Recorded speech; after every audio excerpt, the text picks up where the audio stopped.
If you don't take care of yourself psychologically, inwardly, what I call your inner being, you're going to make yourself sick. And then you'll have to go out and compensate for that by doing things that make you feel better. All those things are saying, I'm not okay with myself. I'm not okay inside. I'm not whole. I'm not complete. Why are you not okay inside? You've learned how to have your body be okay, reasonably, not always, but reasonably, right? Why is it not reasonably okay inside to where you feel love all the time? Sure, you can share it with somebody, but wouldn't it be nicer not to need them to be a certain way for you to feel love, but for you to feel love and you share it? There's a state inside of ourselves where we have risen above. We talk about primal biological. Well, there's primal or basic psychological, okay? Well, since there's only one world out there and every one of us has a different idea how it should be, I wonder why there's so many wars and divorces and everything else. And so you get to the point where you realize, I can do better than this. I can take care of the inside better than compensating and expecting the world to make me be okay when I'm not okay. Need motivation? Watch a top 10 with Believe Nation. Hey, it's Evan Carmichael, and I make these videos because I need them. Because I don't always wake up and feel motivated to go take on the day. And the thing that saves me, that helps me every day, is being around people who are thinking bigger, who are changing the world, and it gives me a little more inspiration to go after my mission. And so I hope this video helps you go after yours today too. So today let's learn from one of the best, Michael A. Singer, and my take on his top 10 rules of success. Enjoy. Rule number 2 is work on yourself. You can't have a nice life if your insides is that messed up and then you try to control the life around you so it doesn't hit your stuff. So the alternative is to say, I don't want that stuff inside of me. What stuff? Any of it. I don't want any of it inside of me. I want to be open. I want to be receptive. I want to be able to handle the reality that's unfolding in front of me and finish it off. I told you, I maintain a rule. I'm very strict about it. Not always successful, but I maintain a rule. If it's not happening outside, it's not happening inside. I give them the room. If something's happening outside and it's disturbing, okay, that's tough. It's hard. But when it's no longer happening outside, there ain't no way I'm letting that go on inside. Otherwise, it'll never go away. If somebody's yelling at you, it's not comfortable, right? Then they stop yelling. Don't worry, they won't stay there yelling. Nobody ever has. And then they walk away. I don't want that disturbance still inside of me. It'll never go away. I've got scars inside of me because somebody yelled at me. No. If it's not going on outside, it ain't going on inside. I'm going to let the energy pass through. I'm going to give it the room to finish so I don't have to carry it with me. That is the essence of spirituality. That is the essence of yoga. That is the essence of every single thing that has anything to do with spiritual growth. You cannot have that stuff inside of you. The highest technique you can do is to let go of your stuff. Is to basically sit there and say, I don't want this stuff inside of me. I don't care what it costs. I spend my money on lots of things. You do too. Nothing buys what that's worth. In fact, the reason you spend your money on a new car or a boat or a vacation is because you're so disturbed inside. You need a vacation from yourself. I need a vacation from this junk that comes up inside of me. And I'm telling you, that's where you spend all your money. That's why you need a nicer house. You need a nicer house because the Joneses have a nice house than you. It makes you feel insecure because you don't feel good about yourself. So now you have to go out and get a nicer house. And so everything you're spending your money on, you're better off. This is a better way to spend your money. If you're going to have some pain, some discomfort, and having to do some work, get paid properly. And what gets paid properly is I want less of me. I want less stuff inside. Rule number 3 is stop suppressing your emotions. The most meaningful life is to grow. What does that mean? To notice that there's stuff going on inside you that's not so much fun for you or anybody else, okay? Can you raise above that? Can you change? I don't like to change that, but change your seat of awareness. So I can look at this part of me that, just is silly, okay? I don't want to give that out. All right. But if I suppress it, then it really becomes part of my personality. So you don't suppress things. Well, if I express it to let it out, then I'm dumping on somebody. I don't like what you said to me. Don't you talk to me like that. Okay. I get that. Well, what if I step back and say, I am aware that this is upset in here. I'm aware that this inner thing where I live, my house, it's got a little tornado going on there. All right. Can I just relax and step back and be aware? I'm not denying that it's happening, but it's not me. I'm the one who's looking at it. And something very magical happens if you do that enough. It releases the energy to go to a higher level. Like we hold, if you get upset, but you don't want to, best you can do is push it down. Right? We have that tendency with hands inside, don't we? Right? With hands inside, like, no, push that aside, all right, which is a form of suppression. You can instead learn, but it takes time, but you learn to relax in the face of all that. And what you'll find is it's all just energy being disturbed. And if you give it room, it will go up instead of down or out. It will go up. It's called transmutation. The energy transmutes. And it could start as anger, but it comes up as love. When it finishes passing through, instead of hitting you and your will in there, then it shoots out. It actually has the ability to go up. And if you do that enough times, you're ecstatic. You become ecstatic. Literally, the energy goes up all the time, not just when things are the way you want them to be. You just relax and the energy feeds you from inside. And there's this river, if you will, of a flow of really beautiful energy that feeds you day and night. And that is the purpose of our lives, is to evolve. Rule number 4 is utilize your willpower. Everyone has total will over everything going on inside, over your thoughts, over your emotions, and over all physiological things within yourself. That is the nature of the indwelling soul. It is omnipotent in relationship to itself. Do you understand that? Okay? I'm not telling you to develop these powers. They're called siddhis. Yogis develop siddhis, right? There's no reason to do that. But I am telling you that if you are living within yourself and your mind is driving you crazy and your emotions are causing you trouble and your body is not healthy because of the food you eat or because of this, that, and the other thing, right? You are not subject to that. It is absurd to allow that to take place. Sit there and say, I'm smoking, and I know I shouldn't be smoking. I'm getting sick. I'm starting to get pre-cancer type stuff, but I can't stop. That's absurd. I'm sorry. Okay, I'm sorry to tell you. That's absurd. That's like saying, nothing wrong with you. My arm is here. Every once in a while it picks itself up. And there's nothing I can do about it. And that's not true, all right? It's just simply not true. So what do you mean you can't stop smoking? You understand the tension right here. Okay, I feel the urge to smoke. Of course you do. You're a smoker. You have a habit. It's called a habit. So you have both a physiological and a psychological habit that when you get uncomfortable, your mind starts bothering you to get a cigarette, doesn't it? Or a drink. I don't care what it is. It's bothering you. It keeps talking about it and it keeps saying it's okay. You can get it. Just one doesn't hurt you. And it does that. Yes or no, right? That's what it means to have patterns, neurological pathways that you carve in your neurons, right? You have pathways that are going to start generating thoughts like this. And you have physiological urges because they stick all that nicotine in there and it's addictive physiologically, all right? And so there's this discomfort. And therefore the discomfort physiologically and psychologically urges you to do something about it. And therefore you go and you do these things. Do you have to? Of course not. Of course you don't have to. That's ridiculous. If you went there and tried to grab the cigarette and all of a sudden somebody said to you, not only does that one have the Surgeon General's poison skull and crossbone on it, right? But that one's laced with arsenic. You'll put it down. I said, go and get this straight. You're going to put that thing down. You say, I want another one, all right? You had the ability to put that down.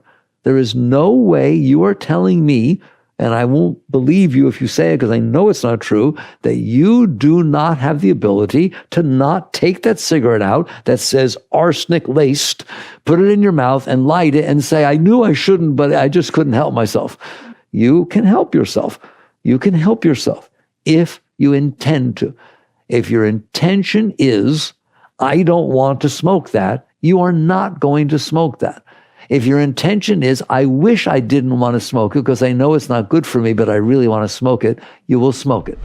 Also, to make sure you're actually taking action after watching this video, I've designed a special free worksheet just for this video. The worksheet will highlight all of the lessons learned in this video, as well as pull out our 3 favorite learnings and quotes that will inspire you to actually do something. The worksheet will also give you space to write down what your key takeaways are and your specific plan of action to make sure you're getting results. If you want the worksheet designed specifically for this video, absolutely for free, there's a link in the description below. Go click on it and start building the momentum in your life and your business. I'll see you there.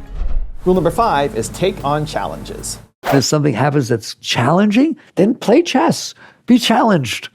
Chess champions put themselves in these amazingly challenging situations, don't they? Mountain climbers. Oh my God, that's pretty challenging and life-defying. There are people that go out of their way to purposely put themselves in very challenging situations. Why?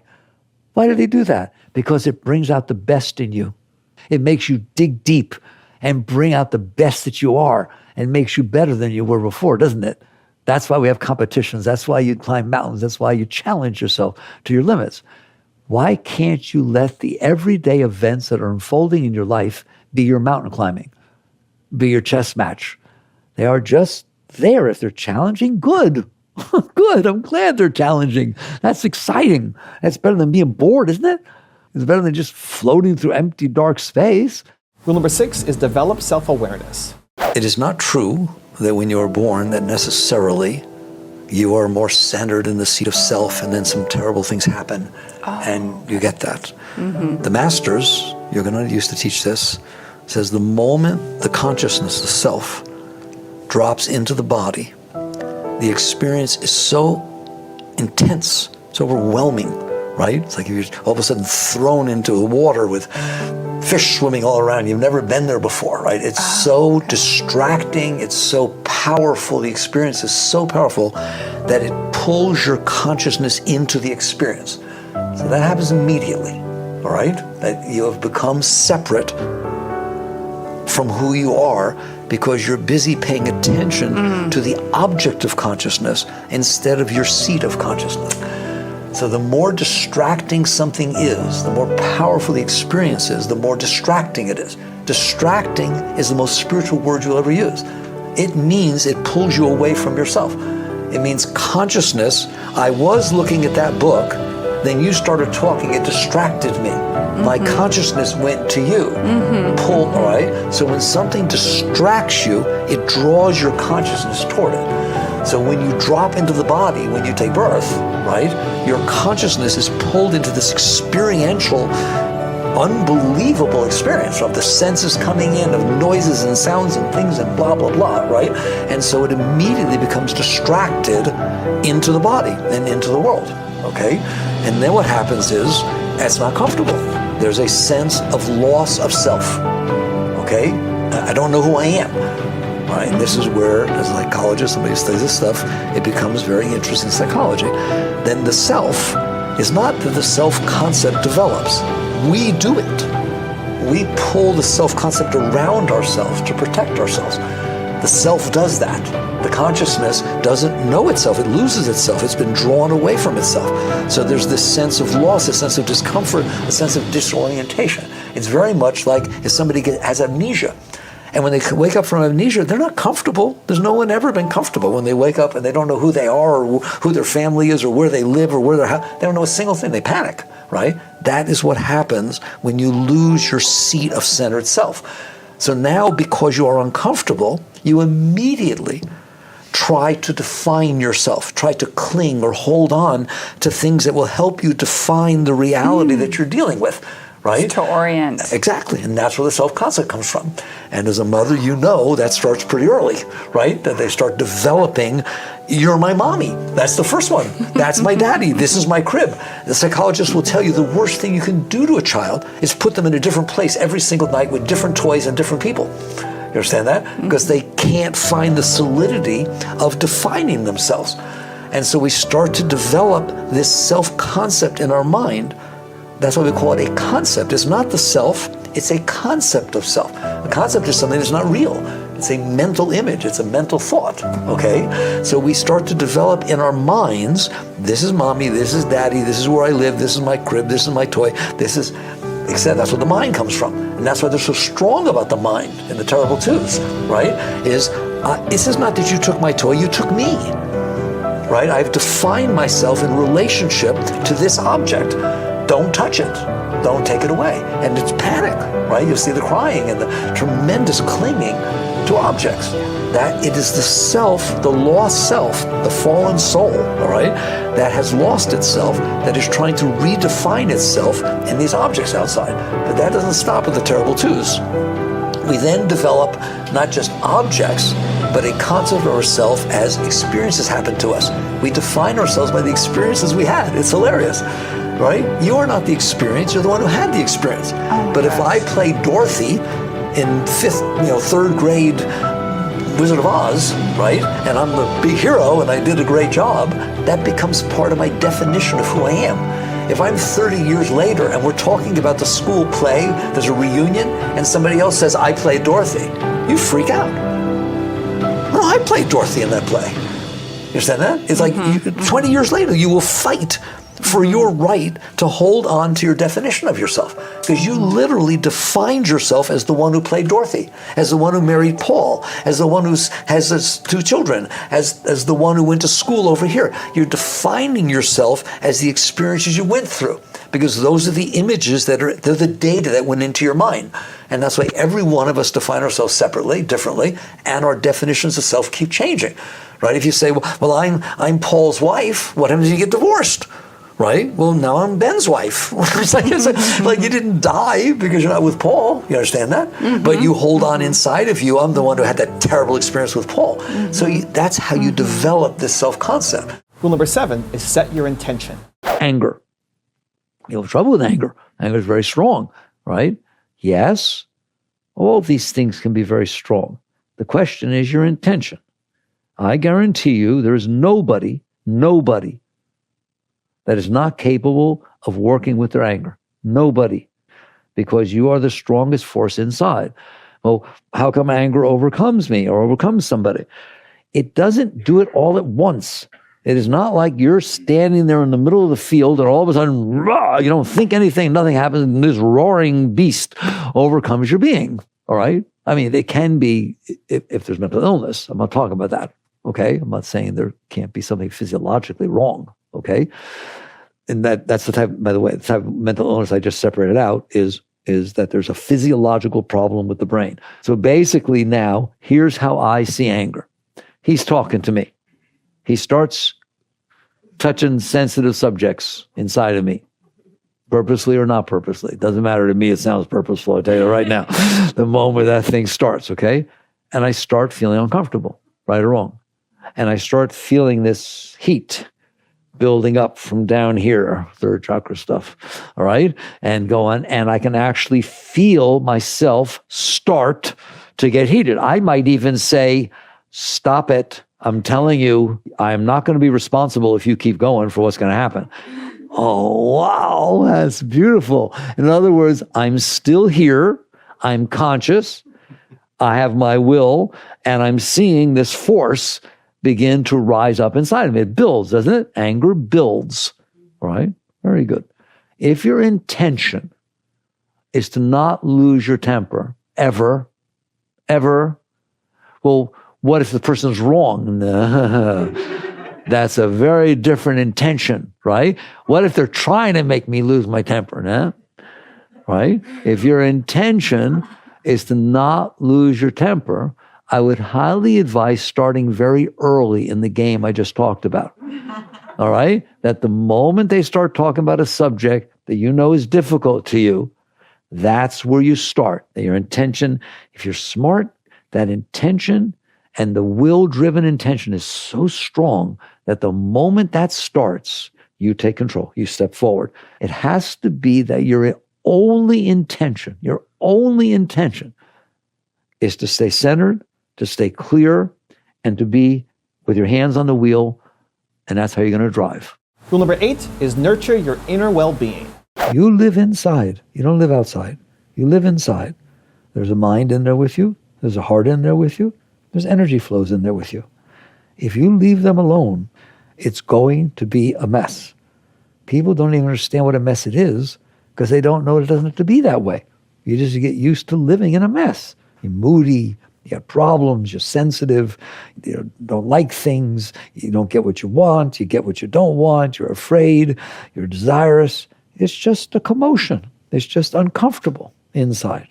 Most people are always uncomfortable inside. Very rarely are they comfortable. So what this drives you to do, if you're not paying attention, and I'm telling you people are not, it's a mess inside. It's uncomfortable inside. It's disturbing inside. Nobody wants to live like that. So instead of straightening it up inside, what will happen, and it will happen to everybody, all 7 billion of you, is you will realize that certain things can happen outside that make it worse inside. People can say things that disturb you. People who you love can leave you. You can get old and not be as good looking as you used to be, get wrinkles in your face and so on. All kinds of things can go on and will go on that cause disturbance inside. Sometimes things will happen outside that make you feel good inside, but it's not as much. There are way more things that cause disturbance, that cause discomfort, that cause fears, than there are things that actually make you feel well. I'm not talking about maybe if I get this, I'll feel well. The actual moment of I feel whole, I feel complete, I wouldn't change a single thing, everything's beautiful. You must admit, you can count it on your fingers on one hand, versus the things that bother you, there aren't enough stars in the sky. You're always getting disturbed by something. That is because it's disturbed inside. If it is disturbed inside, then events that unfold outside and come into you are going to stir up the disturbances. All of us have different disturbances, therefore different things disturb us, turn us on or off. So a normal life, which you don't want, the normal life of a human being on this planet is as follows.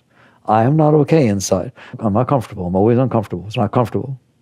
I have found that certain things can happen outside that make me feel more comfortable, and I can find that there are other things that happen outside that make me feel really worse.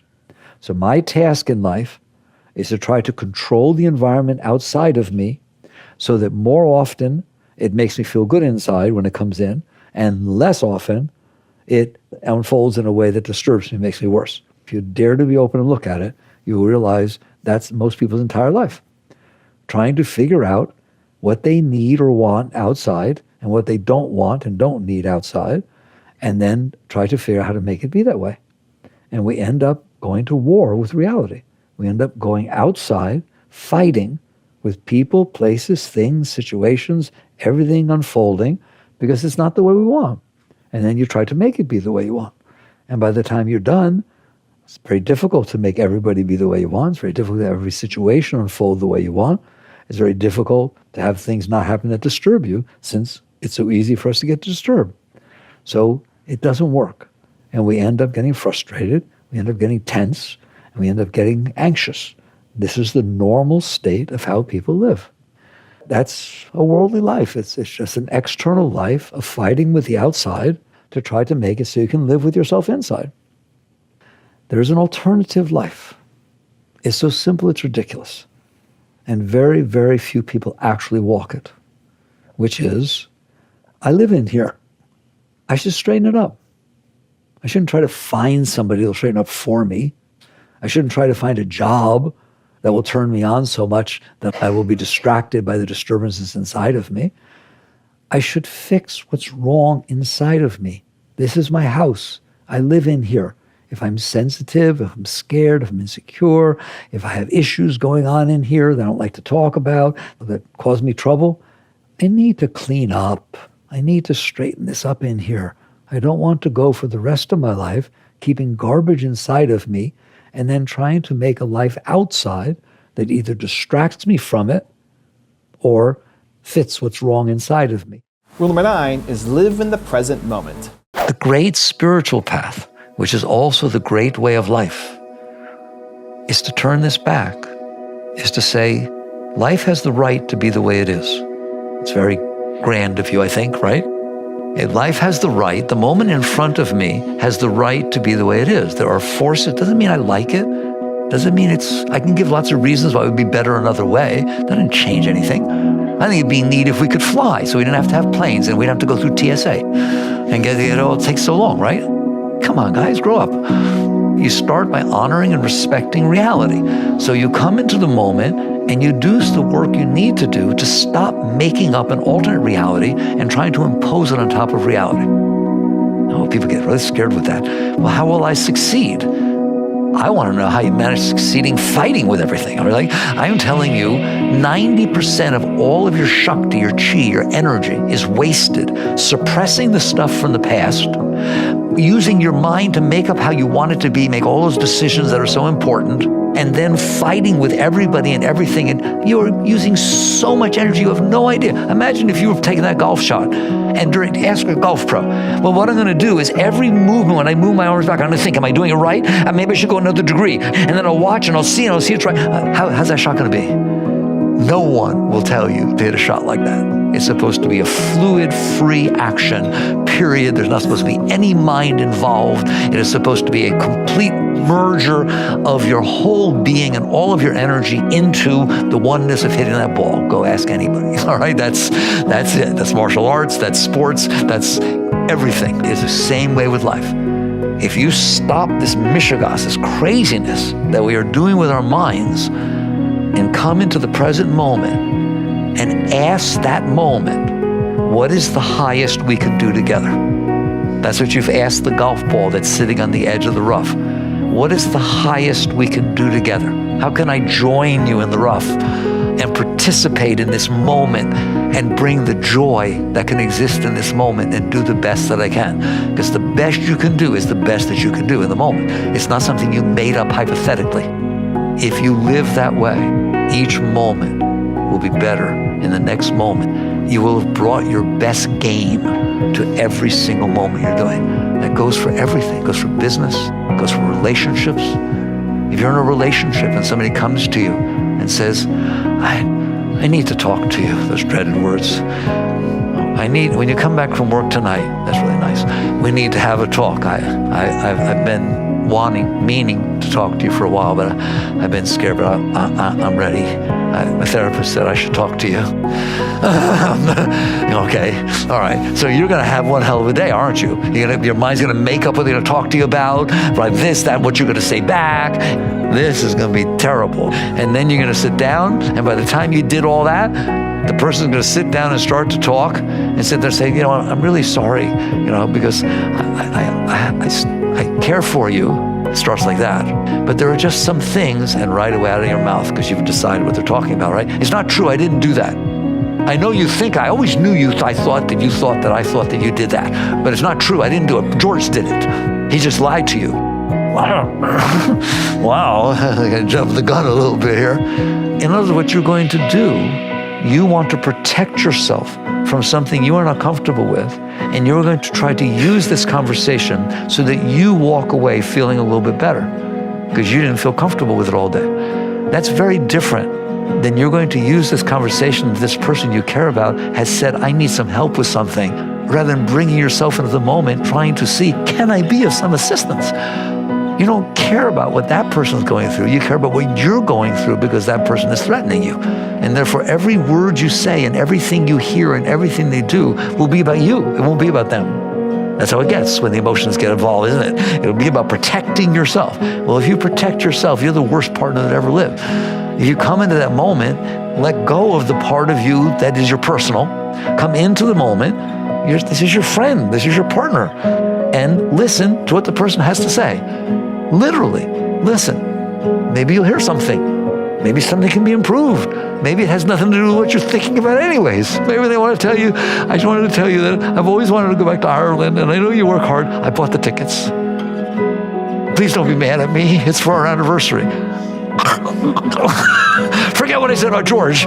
And rule number 10, the last one before some very special bonus clips, is let go of your worries. The moment in front of you is not bothering you.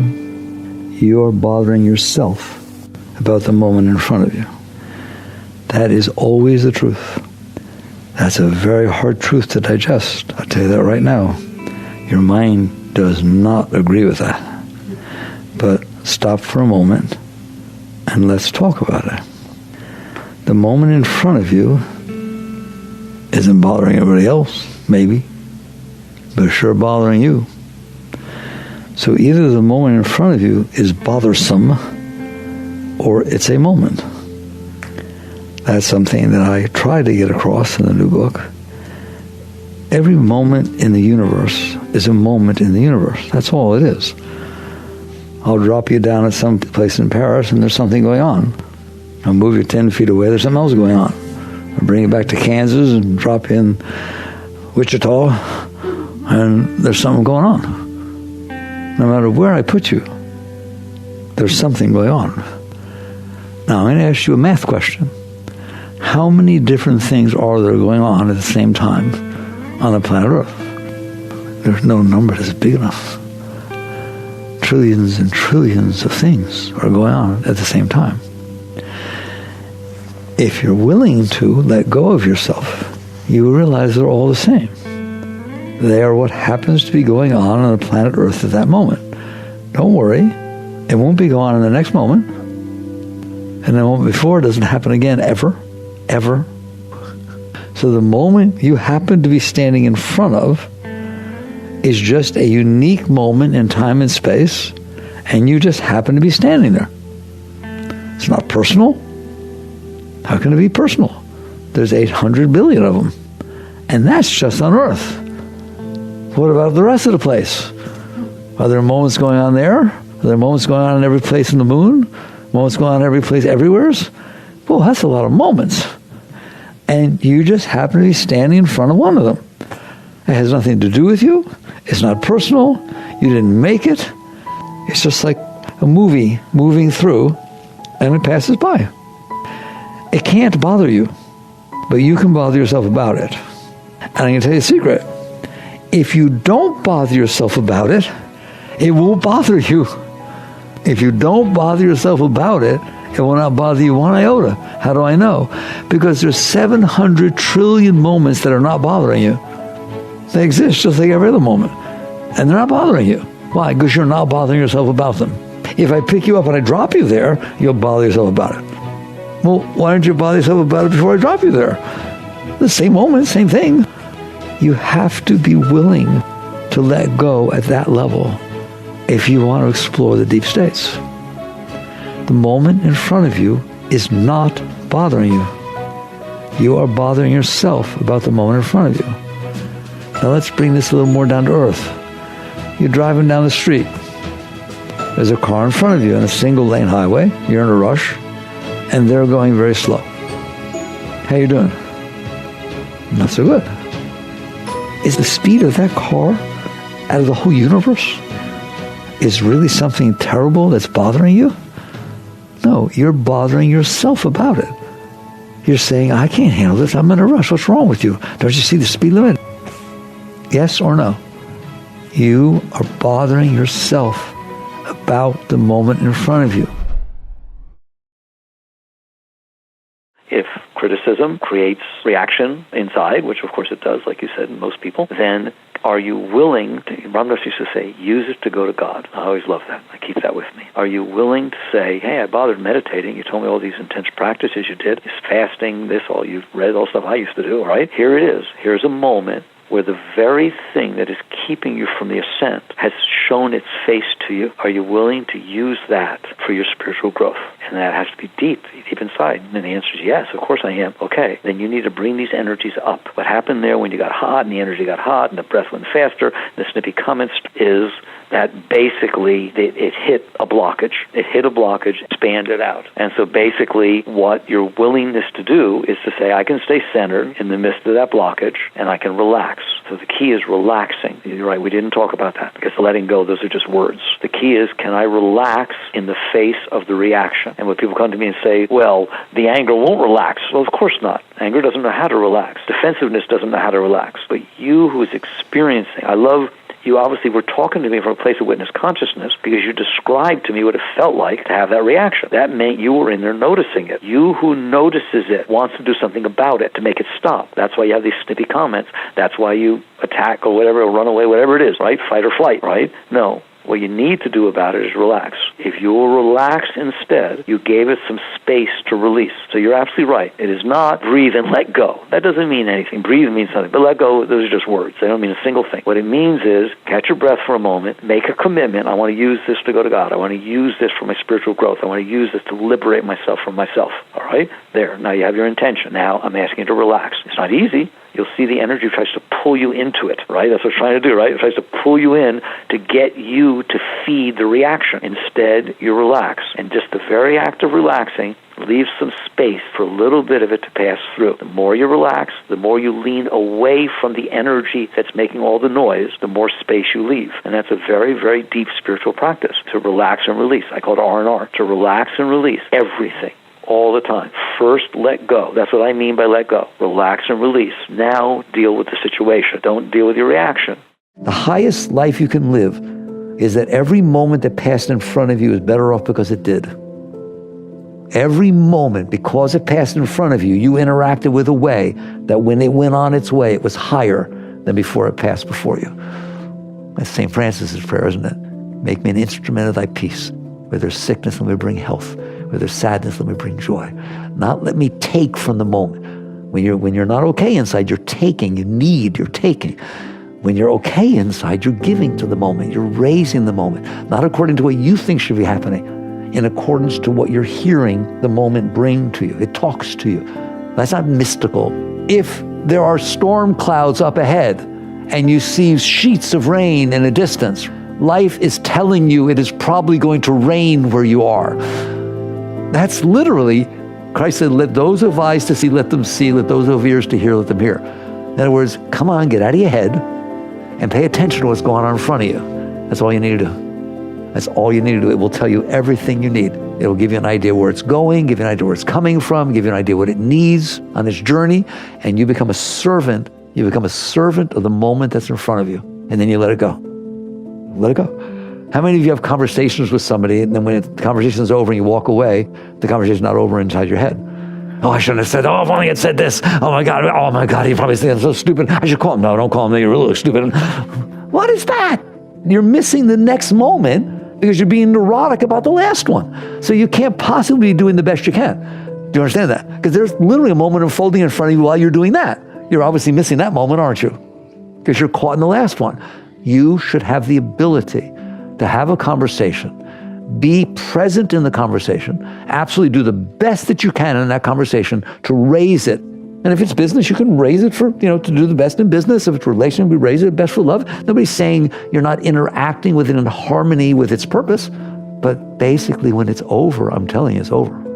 All that stuff you do of causing yourself a hard time and building all that junk inside, that's not helping. It doesn't help one iota. It just makes you more neurotic. So basically, you let go, then you come present the next moment, and you just live in the harmony of the moment. And you give yourself to it. That is what Lao Tzu meant by the Tao. Any of you ever studied the Tao? He called it the way. The way of life. The way of that is all of Zen. That is all of everything. It's all of martial arts. It's all of sports. Why do you think they teach football players and other people to meditate? It's because this state of openness, this state of harmony with what's going on will give you that edge instead of being caught in your mind. So life is beautiful. No one will tell you that. All of life is beautiful. Birth is beautiful, death is beautiful, everything's beautiful, except that you make it not be beautiful because you've made up how you want it to be. Your house is beautiful. You're the one who makes it not beautiful because you think it's not big enough, because you wish the color would change, because the neighbor next door got a nicer one. Everything is beautiful if you interact with it with a sense of respect, with a sense of honor, with a sense of being. And what is amazing, that if you do that, I don't even know how to talk about it. That's what the purpose of my second book, the Surrender Experiment, was that somehow just by doing that, what unfolds is way higher than anything you could ever do. I don't want to see what I'm looking at. That's what judging does. You have to be excited. I remember when I first got to the point that instead of thinking that stuff inside of me that was causing all this trouble was what I don't want, it's terrible, it's keeping me from God, I try to meditate above it, I do anything I can to get rid of it. And then I realized, no, this is what's keeping me from God. Therefore, if I see something, it's exciting. You have to change your entire attitude about yourself. The worse it is inside, the better. The more trouble it causes, oh my God, I got myself a big fish. You have to feel that I am willing to deal with this stuff. I am willing to look at this stuff, not get in it. Well, that's the whole thing. Psychology goes the wrong way. They get you started, right? But we're going to see the difference between spirituality and psychology as we go through this. So first, you have to be awake. If you are not awake, what does that mean, I'm not awake? We talk about it spiritually, right? They're awake. Not enlightened, just awake. What does it mean? It means that normally the stuff that's going on inside is so overwhelming, it is so strong. Not only do you not want to look at it and you can't deal with it, but you are lost in it. You're in the rapids drowning. Well, you can't very well be outside looking at the rocks. You're trying to survive. You're trying to keep your head above the water, aren't you? Right? You're trying to take a breath, trying to not go down 3 times. That's where a normal human being is they are in the fear of drowning. So they're not looking at what's causing it. They're just trying to keep their head above the water. Can you relate to that? All right? The worse our times are, the more we're like that. You have to be able to get out of the water, which is, again, witness consciousness. Your consciousness has extricated itself from being in it. It didn't get rid of it yet, but it can watch it. It can see it. All right, and how do you do that? Meditation. Meditation is great. Mantra is great. See, all of a sudden there's techniques. But the techniques are not about going to God. The techniques are about first getting out of the water. Well, why would meditation work? Because the noise that's going on inside of you is creating disturbance. When you sit down to meditate, what you're sitting there saying, I don't care how you meditate, it's your business. When you sit down to meditate, you're saying, for let's say 15 minutes in the morning, 15 minutes in the evening. That's what nowadays they teach you guys. Fine. All right? You sit down, and for this 15 minutes, it's not about going to God. That's why people can't meditate, because they just set these standards and then they burn themselves out. It's not about seeing blue pearls. It's not about seeing white lights. It's not about going to God. It's about, I have set aside 15 minutes to practice being aware of being aware. That's what it is. Don't come to me and say, I can't meditate. I say, why? There's no such thing. I don't understand. Why? You say, well, every time I sit down, my mind just goes crazy. It won't stop. It keeps talking. I'm going to touch your feet. I'm going to pranam to you, bow down, I'll touch your feet. You have to come back 3 times where you figure out what I'm doing. All right? You just told me that for 15 minutes, you were the witness of your mind. My mind won't shut up. It keeps talking about this. Somebody's watching. So during that 15 minutes, you actually watched that your mind wouldn't shut up. That's a very high state. Do you see why people screw up meditation? Because they define meditation as the mind shutting up. No, that's not. That's just a state that you can have there.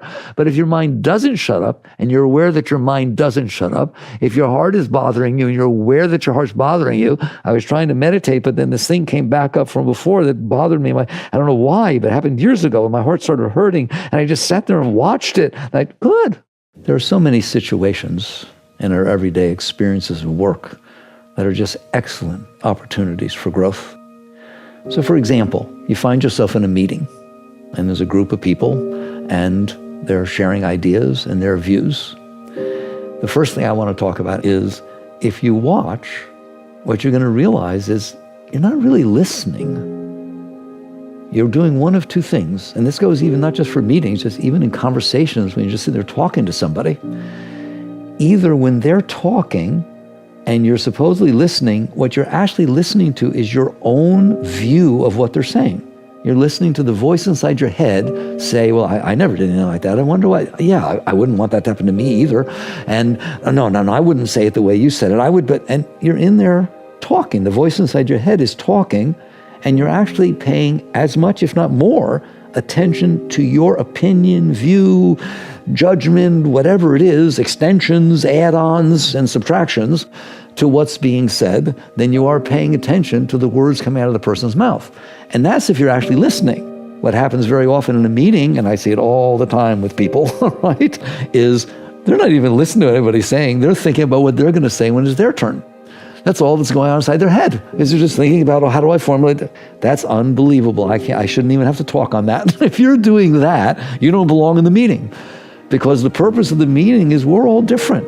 We're all different. We all have different stuff inside of our heads because we've all had different experiences in life. We've all had different experiences, and we process them different ways. Therefore, the data that we have for the foundation of our thoughts is completely different than everybody else in that room. Even if you worked together for 20 years, still, your background, your upbringing, what happened outside of work, all of these things formulate the way you think. So when you walk into a room with a meeting, you understand that what you have is a whole bunch of data sets. And every one of those data sets is correct. There's not one of them that's more correct than the other. If I look out a window and everybody looks out the window but looks at different angles, there's nobody who's seeing it right. They're just seeing what's out there is bigger than any one thing you can see. So no person has gone through life experiencing what's there. All they experience is what was in front of them from moment to moment. So therefore, everybody is right. Everybody has a different experience of life. Therefore, everybody has something to contribute. How do you work on yourself in this, what we call the pathless path, in the path in which life itself is your path? It is your guru, it is your teacher. All the circumstances of life are attempting to free you, to liberate you. How do you do that work? First, you have to stay conscious. Some people still lose their center. What does that mean? You're there, you're saying, I'm going to work on myself, and now I'm going to go into this room or be with these people or have this experience, and usually it bothers me, but I'm not going to let it bother me. I'm going to stay very aware and conscious of what's going on. And then I'm going to come out of the room and I'll be so excited that I was able to stay the same before I walked in the room, while I was in the room, and when I came out. And you say that to yourself. You should do that. You literally should do that. You should remind yourself that that is your goal when you walk in the room. Not to impress people, not to do this, not to do that. Your goal is, now I'm centered and calm. Here I am. I would like to walk in the room, sit down, do whatever's going on, be a proper participant, and when I leave, be right back where I was before I walked in without any loss of continuity of purpose or consciousness. That's the true meditation. Deep center. How important is the slowing down or the relaxation? I think of relaxation, for me, I think of it, I've got to slow it down. When it slows down, it doesn't have the bite. It doesn't have the power. I'm able to become the witness. How do you slow it down? And is that an important part of it or not? In your experience? I don't any longer have to slow it down. It's like learning to walk. I learned to ride a bike. You go now it's automatic for you. You take your different stages, right? Yeah. So first, and in the book, there's a chapter called, Oprah said it was her favorite chapter. It was called Let Go Now or Fall. Yes. The moment, it's very much what you were talking about, the moment you see, like anger doesn't happen all at once. It starts like, it starts down there. You understand that? That's when you have to deal with it. Yeah. You have to be sincere enough to say, I don't even want to know what I'm about to get angry about. Yes. I know that that's not a part of my being I need to listen to, all right? So when it starts, you relax, right? It's that commitment to relax. You relax your shoulders, relax your chest, relax your tummy. It doesn't take time. It's not like you have to put aside time to do this, right? You just have to be conscious and be committed, right? So you relax it and you lean away. You just lean away from the noise, right? And you actually don't realize it. At first, it feels good because you didn't get angry. You didn't get all involved or neurotic or whatever it was, right? You react. But you're actually leaning into a deeper part of your being when you lean away from the lower part of your being, right? And I want to do one little thing because a lot of your people are very successful. Obviously, they work with you. So they get successful, right? And I often have people say to me, I don't want to give up the fear. I don't want to give up the anger. It's what drives me. It's what I use. Come on, it's an old strategy. You know they say that, right? No, it's what I use to be successful, right? If I give that up, why would I get out of bed in the morning? They actually ask that, right? And what you're missing is, for one thing, there are lots of things you can use, drugs, all kinds of things, please don't, all right, that temporarily or momentarily can give you some energy, right? But they will destroy you. Anger will destroy you. Fear will destroy you. They burn out your adrenals. They burn out your system. You understand? So it's not a long-term solution. And this question of, if I don't have that to drive me, why would anything drive me, right? Have you ever fallen in love? Who's ever fallen in love? Do you find that you're driven to be with the person? Do you find you want to get things for him or her? Do you find, right? Yes. Love is a motivator, way greater than fear or anxiety or any of that kind of pain, anger. Love motivates you to give and express itself. Love wants to express itself. So what happens is when you let go of this lower stuff, you'll start noticing love starts to come up. You're starting to open up to the higher energies. You call it darkness, like these things inside are darkness, and you call it transmuting, right? That we're transmuting this energy that we've stored. And you also say the energy wants to go up. It right? does. Is that right? Always. It always wants to go up, right? And it's funny, you call it darkness. That's like saying that night is darkness. Night is not darkness. The sun is shining out there exactly the same as it did the entire time for 4.5 billion years. There's no winter, there's no summer, there's no this, there's not, right? It's because something's blocking the light. It's not that the light is not there, right? The cloud is blocking the light. If you don't have to find the light, right? You don't have to make light underneath the cloud. Get rid of the cloud and there's nothing but light. That is your natural state. It's your natural state, right? Period. And isn't it beautiful when people start to realize that, hey, I made a mess of myself. Nobody else did it, right? They did things that I couldn't handle, but I'm the person that couldn't handle them, and I'm the person that then stored them inside and made myself angry and made myself fearful and weak or whatever, all right? I did that. I'm in here. Let go. Let go of the cloud. I don't want to call it darkness. Let go of the cloud. Let go of the blockages that you put in there and stored in there. Even if somebody did something terrible to you, they didn't do it inside, they did it outside. Right. You understand that, right? Yes, so yes. You don't have to keep it inside. I've kept lifetimes of what my parents and my sister and my boyfriend, all these things that happened to me have just clouded my life. Yes. Made a mess of my life, my inside life. That makes a mess of your inner state, and then what you try to do is manipulate the outside to make it feel better. Understand it? What can I do to distract myself from that? And what can I do to make sure that everybody behaves, everything, the weather, everything behaves in the way I need it to, so when it comes in, it doesn't hit my stuff. And it never behaves in a way that hits my stuff. You follow me? Yes. And next thing you know, you're just manipulating and struggling, whereas open up to life. There's nothing wrong. Life is life, you know? Is it right? No. Is it wrong? Is it just? No. Is it fair? No. It's just life. Right? The Buddhists say, very deep, it's deep stuff, right? Zen Buddhism says, flowers are red, the water's blue, and the grass is green. That's the teaching. Go home. In other words, things are the way they are. Understand that? You're welcome to say, I want the flower to be blue and the grass to be whatever, all right? That's just your stupid mind fighting with God, fighting with reality, right? So instead, you just be willing to say, okay, nobody said it was fair. Nobody said it was just. Nobody said anything. They just said reality is reality. It happened. You can work with it to make it better in the future, but you can't do a thing about the past. So they developed time machines, that ain't going to happen. So you have to accept the past, let go of the fact that you couldn't handle it before. Now you're in a better position to raise the future. Otherwise, all you're trying to do is make sure the future doesn't do what bothered you in the past and does do what made you feel good in the past. And since we all had different experiences, we're all fighting with each other.